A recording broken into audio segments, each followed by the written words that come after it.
Hello everyone, I am doctor Prateek Gupta और आज हम एक बहुत ही कॉमन ऑर्थोपेडिक प्रॉब्लम के बारे में डिस्कस करेंगे जो है नी पेन। तो आइए मैं आपको सबसे पहले बताता हूँ नी जॉइंट के बारे में। हमारा नी जॉइंट 3 बोन से मिलके बनता है।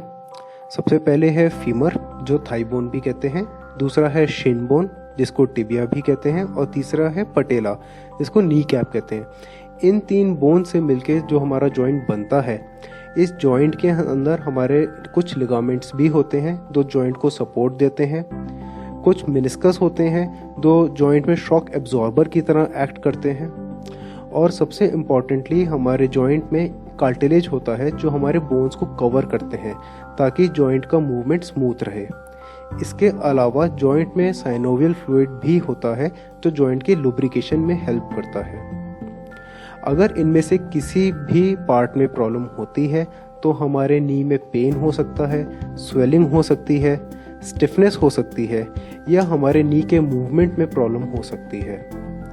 तो आइए हम डिस्कस करते हैं नी पेन के कॉजेस क्या हैं। सबसे पहले है इंजरी की वजह से। नी में चोट लगने से हमारे नी की बोन्स में फ्रैक्चर हो सकता है या फिर लिगामेंट्स में इंजरी हो सकती है या मेनिस्कस में भी इंजरी हो सकती है। इन्हीं सब कारणों से नी में पेन और स्वेलिंग हो सकता है। कभी कभी फ्रैक्चर की वजह से कोई हड्डी का छोटा टुकड़ा जॉइंट में भी निकल जाता है जिससे लूज बॉडी बन जाते हैं, जो भी जॉइंट में जाके घूमते रहते हैं, फ्रीली घूमते रहते हैं और उसके अलावा नी में पेन और स्वेलिंग क्रिएट करते हैं, प्लस उसके अलावा नी की मूवमेंट को भी रेस्ट्रिक्ट करते हैं।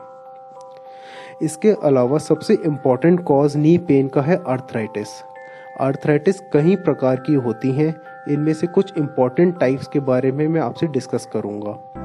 सबसे कॉमन टाइप आर्थराइटिस का होता है ऑस्टियोआर्थराइटिस, जिसके बारे में मैं ज़्यादा डिटेल में डिस्कस करूंगा इस वीडियो में। ऑस्टियोआर्थराइटिस हमारे किसी भी घुटने में हो सकता है, मतलब दोनों घुटनों में भी एक साथ हो सकता है या पहले एक घुटने में शुरू होकर फिर दूसरे घुटने में भी स्टार्ट हो सकता है। Osteoarthritis is just a wear and tear of the joint जिसकी वजह से हमारे जॉइंट में पेन और स्वेलिंग हो जाती है और ये एज रिलेटेड भी होता है।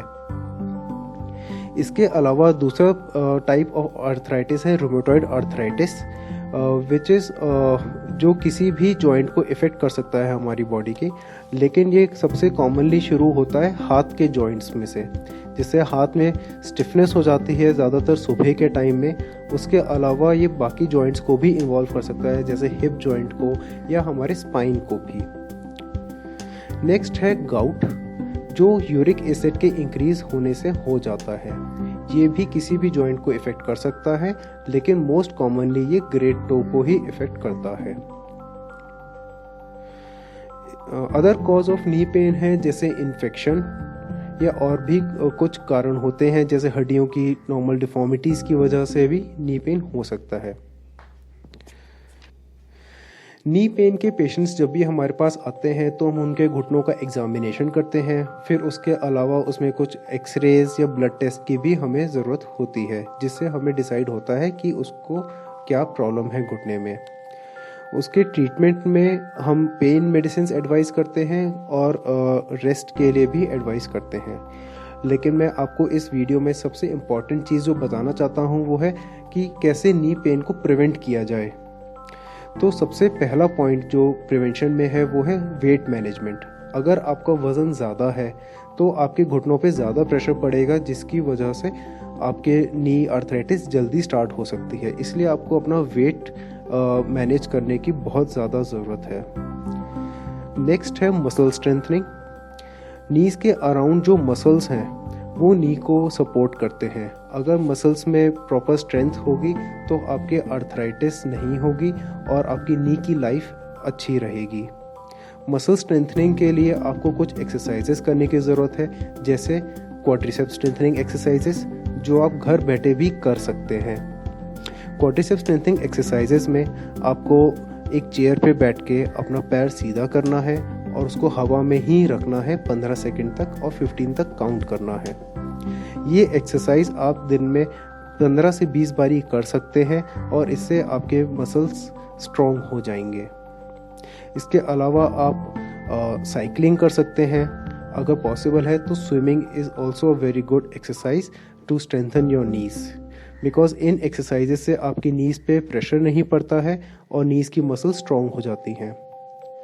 आपको जॉगिंग या हाई इम्पैक्ट वाली एक्सरसाइजेस को अवॉइड करना चाहिए क्योंकि इससे नीज पे बहुत प्रेशर पड़ता है। एक बहुत ही कॉमन डाउट है वो है हमारे टॉयलेट को लेके। हमारा जो इंडियन सिस्टम है टॉयलेट करने का, जिसमें हम स्क्वाट करके टॉयलेट करते हैं, उससे भी नीज पे काफ़ी प्रेशर पड़ता है। इट इज़ एडवाइजेबल अगर आप वेस्टर्न टॉयलेट में ही जाएं क्योंकि उससे नीज पे प्रेशर कम पड़ेगा और वो ज़्यादा कंफर्टेबल रहेगा। नेक्स्ट है पोस्चर। इट इज़ एडवाइजेबल आप हाई सिटिंग वाली चीज़ों पर ही बैठे, जैसे प्रॉपर चेयर पे, और लो सिटिंग सोफास या पटले को अवॉइड करें, इससे भी नीज पे प्रेशर ज़्यादा पड़ता है। फिर एक बहुत ही कॉमन डाउट है खाने के परहेज़ को लेके। तो मैं आपको बताना चाहता हूँ, आर्थराइटिस के लिए किसी भी प्रकार का परहेज़ नहीं चाहिए। आप कुछ भी खा सकते हैं और उनमें से किसी भी चीज़ से आपका आर्थराइटिस बढ़ेगा या घटेगा नहीं। बस आपको हेल्दी डाइट लेना है ताकि आपका वेट कंट्रोल रहे। नेक्स्ट है कैल्शियम और विटामिन डी का रोल हमारे बोन्स एंड जॉइंट्स में। कैल्शियम विटामिन डी हमारी बोन्स को स्ट्रॉन्ग करते हैं और उनका रोल सिर्फ बोन की स्ट्रेंथ के लिए ही होता है। आर्थराइटिस में कैल्शियम विटामिन डी का कोई रोल नहीं होता क्योंकि आर्थराइटिस हमारे दूसरे कारणों से होते हैं। तो हम कैल्शियम विटामिन डी सिर्फ उन्हीं पेशेंट्स को प्रिस्क्राइब करते हैं जिनकी बोन्स वीक होती है, और ज़्यादातर इंडियंस की 60 की एज के बाद बोन्स वीक हो जाती हैं, इसलिए कैल्शियम विटामिन डी प्रिस्क्राइब किया जाता है। अगर इसके बाद भी नी में पेन रहता है तो फिर आपको डॉक्टर्स सिकाई के लिए एडवाइस कर सकते हैं और नी ब्रेसेस के लिए भी एडवाइस कर सकते हैं, नी को सपोर्ट के लिए। Physiotherapy is also advisable. वो आपकी नी की एक्सरसाइजेस कराते हैं मसल स्ट्रेंथनिंग के लिए और अपनी मशीनों से भी सिकाई कराते हैं। कुछ डॉक्टर्स आपको इंजेक्शंस के लिए भी एडवाइस कर सकते हैं, जो कि जिनका रिज़ल्ट टेम्प्ररी ही है, लेकिन 6 to 12 मंथ्स तक आपको नीज में पेन नहीं होगा, लेकिन still it is just a temporary measure. अगर घुटने बहुत ज़्यादा ख़राब हो गए हैं तो आपको नई रिप्लेसमेंट कराने की भी ज़रूरत पड़ सकती है। अगर इसके अलावा आपके दिमाग में और कोई डाउट्स हैं नी पेन से रिलेटेड तो प्लीज़ उसको कमेंट सेक्शन में डालिए। I will like to help you out.